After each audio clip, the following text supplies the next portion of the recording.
how do we deal with this hostile behaviour, the sort of person who comes steaming in, demanding, banging on the desk, intimidating, using possibly their voice, their size to try and gain control in the situation. And of course they do. We tend to respond differently to people who are shouting. And sadly, they quite often get their way if they're in a customer service situation.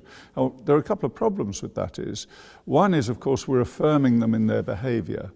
The other thing is, if you've got 7 people waiting in a waiting room and one comes in and makes a fuss, those other 7 people are watching.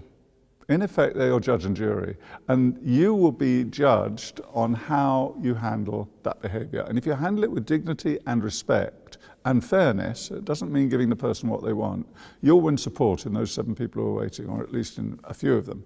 If not, you can convert the 7 waiting people into 7 more difficult people.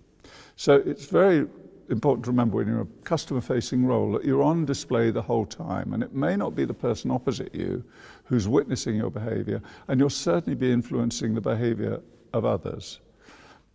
I always say to people when you are dealing with this type of aggressive and demanding behaviour that really what is at fault here is not the demands the person is making, it's how they're making the demands. So once again, I say you really need to sort that out with them. Mr. Smith, I really want to help you. I'm here to help you. I cannot work if I'm being shouted at. Now note the language. I'm not saying if you are shouting at me, I'm not putting the other person down. Mr. Smith may not like that, but I don't like what he's doing to me. What about my rights as a member of staff, as a human being? Mr. Smith has to know his behaviour is unacceptable and that I will work with him on my terms, not on his terms. Now, it can be a bit of a struggle, and if you're not used to doing it, it's frightening, I think it's fair to say. That's the reaction I've had from people in training. But I don't think the way forward is to give in to people unless, in a particular instance, you think the easiest way, give them what they want, let them get out of my life. But as a general rule, they'll probably then come back and do it again. I think it's important in these types of situations, if you are on the receiving end of this sort of hostile and aggressive behaviour, to separate the impact from the intent. That's how I put it. The impact on me may be very unpleasant. The intent of the other person may simply be to get what they want.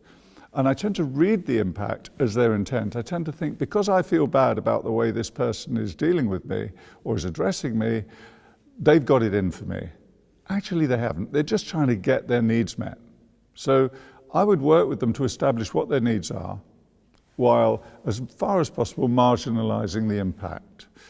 Don't take it personally. Step back from it. But also address it with them in some way by saying something like, Mr. Smith, I realise you've had a stressful journey. It seems that you're upset with me. I hope I haven't done something to upset you. I'm here to help you. And then a little silence. Let Mr. Smith then come back and moderate his tone. Quite often when you draw people's attention to their behaviour, they will actually start to attenuate it a little to reduce the impact in some way.